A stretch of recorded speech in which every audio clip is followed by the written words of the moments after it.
विधानसभेचा आखाडा फक्त सागर डिजिटलवर।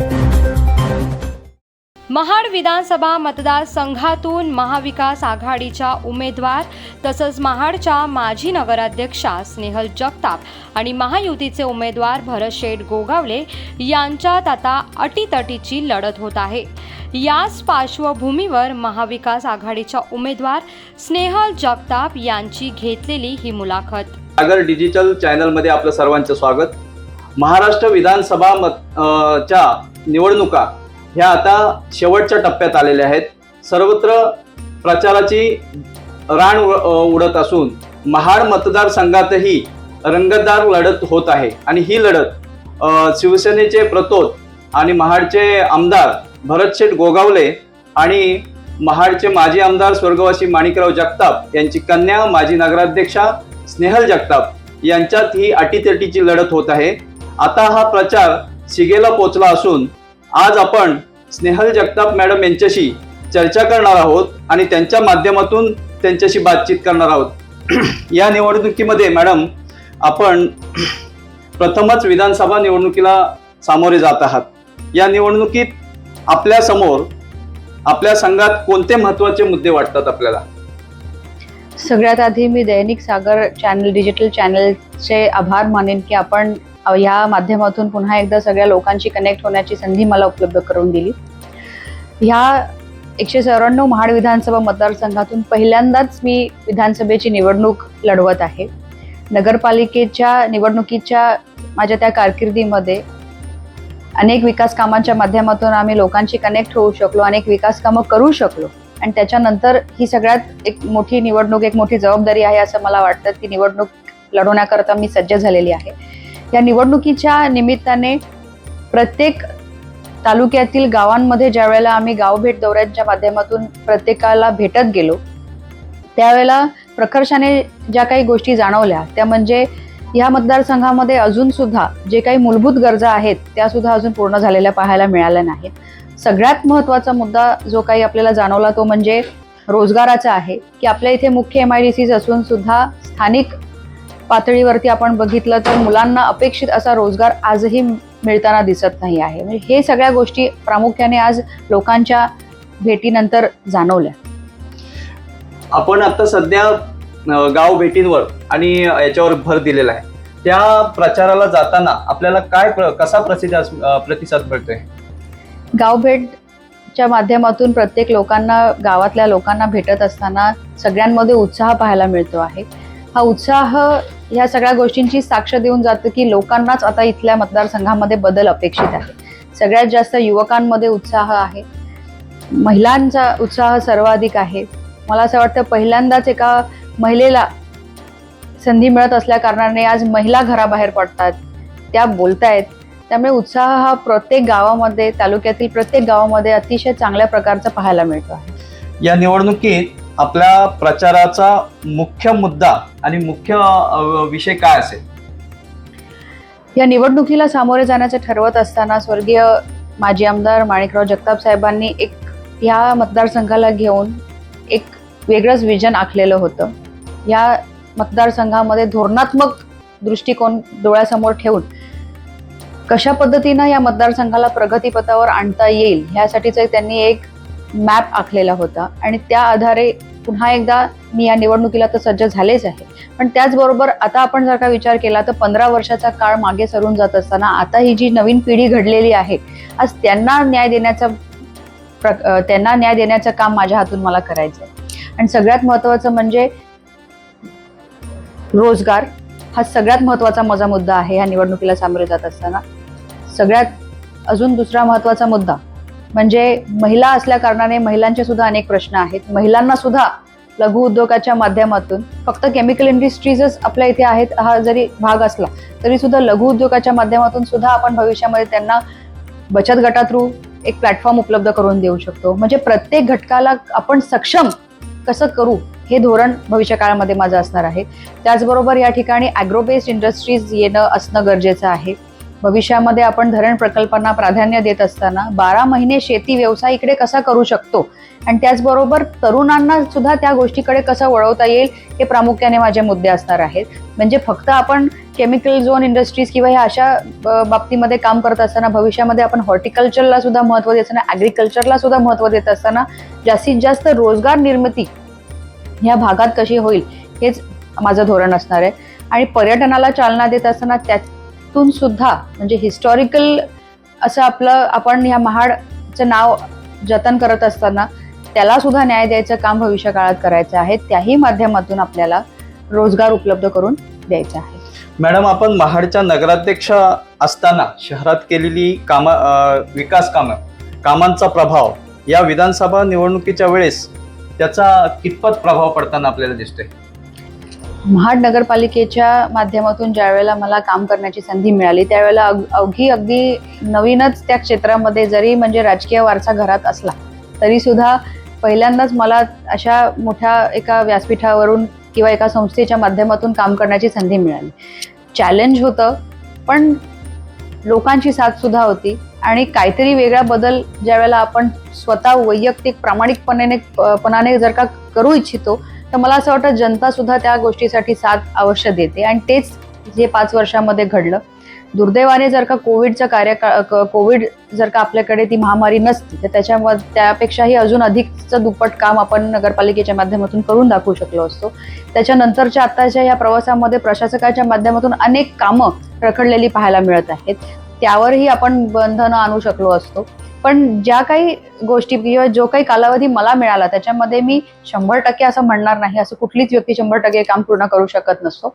पण 99% कामं तरी माझ्या माध्यमातून आणि त्याचबरोबर सर्व विरोधकांना सोबत घेऊन म्हणजे कुठल्याही प्रकारचं राजकारण माझ्या काम करण्याच्या पद्धतीमध्ये मी आणलं नाही.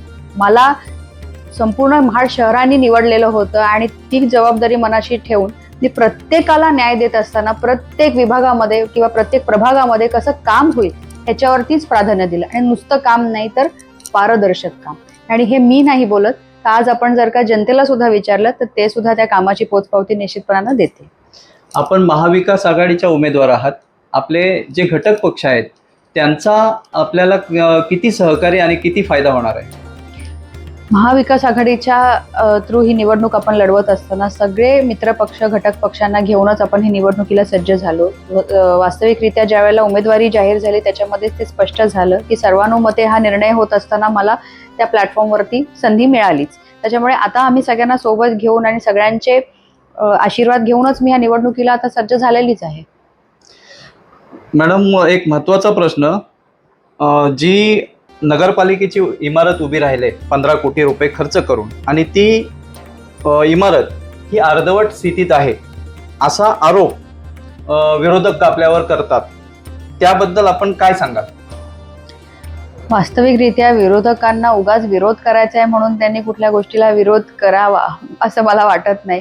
कारण त्यावेळेला जर का आपण बारकाईने विचार केला तर सगळ्यांना सोबत घेऊनच मी त्या कालावधीमध्ये काम केलं.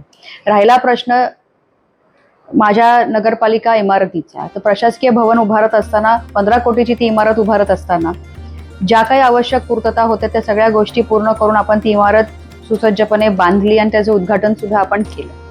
त्याच्यानंतरच्या काही ज्या गोष्टी बांधकामाच्या बाबतीतल्या राहिल्या असतील तर त्यात जो काही हा जो प्रशासकीय काळ आलेला आहे त्या गोष्टीमध्ये त्या रखडलेल्या आहेत.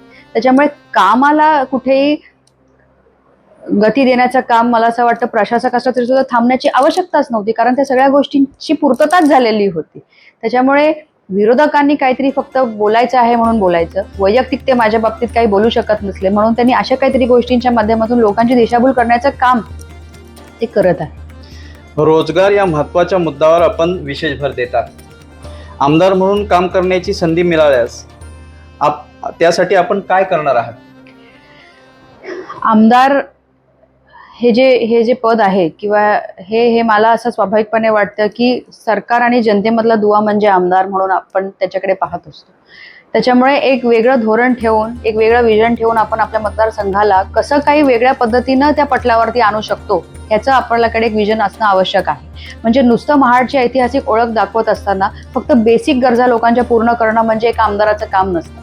मला निश्चितपणानं जर का जनतेने विश्वास दिला आणि जनतेने मला जर का निवडलं तर येत्या काळामध्ये महाडकरांना अपेक्षित असणारा संपूर्ण महाड विधानसभा मतदारसंघाला अपेक्षित असणारा बदल माझ्या हातून निश्चितपणानं घडणार. कारण एक स्वप्नपूर्ती म्हणून ही निवडणूक मी लढवत असताना माझ्या वडिलांनी जे काही स्वप्न या मतदारसंघाला घेऊन पाहिलेलं आहे ते सत्यात उतरवण्याचं काम मला करायचं आहे. आणि त्यांची शिकवण जे घेऊन आज मी पुढाकार घेते आहे की आधी करायचं मग बोलायचं. त्याच्यामुळे त्यांनी आम्हाला वास्तविकरित्या प्रत्येक जनतेला काय अपेक्षित आहे आणि सगळ्यांना सोबत घेऊन कशा पद्धतीनं आपण काम करायचं आणि काम करत असताना कुठलंही राजकारण मध्ये आणायचं नाही, ही शिकवण देत असताना भविष्य काळामध्ये प्रत्येक ह्या तिन्ही तालुक्यातील जनतेला अभिप्रेत असणारं कामच माझ्या हातून निश्चितपणानं घडेल. दुसरा महत्त्वाचा प्रश्न म्हणजे सध्या प्रचार आता शिगेला पोहोचलेला आहे. वेगवेगळ्या कारणास्तव अनेक गावामध्ये वेगवेगळे प्रकार घडत आहेत.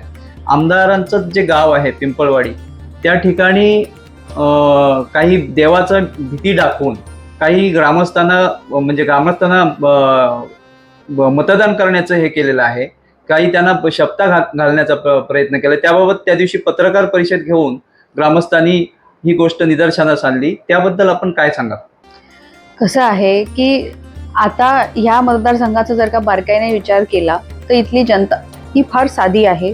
म्हणजे भावनिक दृष्टिकोनातून आपण जर का पाहिलं तर त्यांना कुठल्याही अशा पद्धतीनं कसं आपण बांधून ठेवू शकतो हे इथल्या आजवरच्या लोकप्रतिनिधींनी अतिशय जाणलेलं आहे.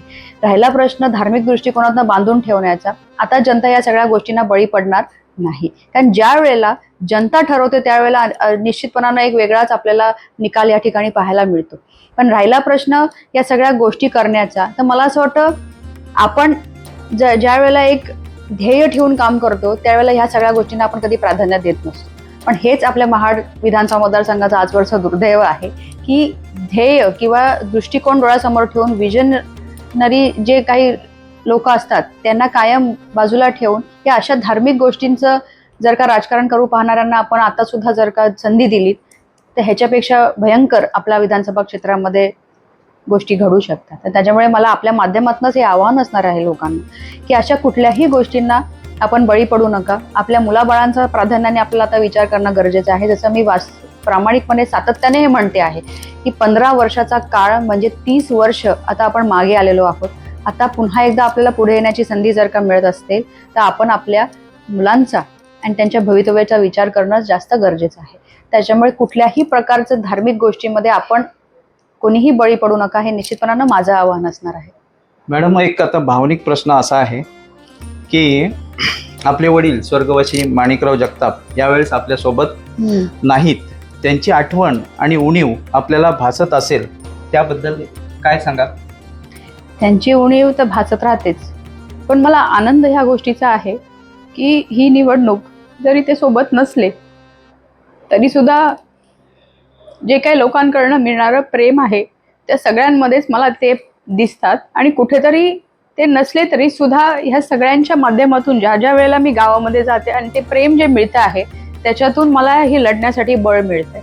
आणि मला खात्री आहे की त्यांची मुलगी म्हणून त्यांना ज्या गोष्टी अपेक्षित होत्या त्याच माझ्या हातून येत्या काळात घडतील.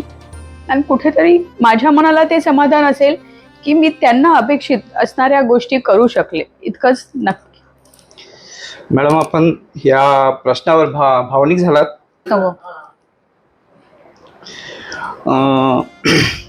मॅडम, आता एक शेवटचा प्रश्न.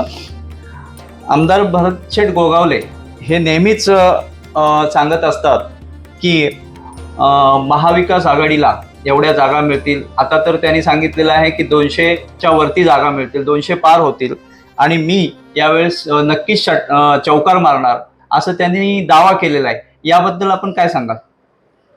आता ते कोणत्या बेसवर असं म्हणतात मला माहिती नाही, पण मला निश्चितपणानं खात्री आहे की ज्या प्रकारचं एक नरेटिव्ह म्हणा किंवा ज्या प्रकारचं राजकारण ह्या संपूर्ण 2-2.5 वर्षामध्ये प्रत्येकाला पाहायला मिळालेलं आहे ते कोणाच्याही मनाला पटलेलं नाही आहे.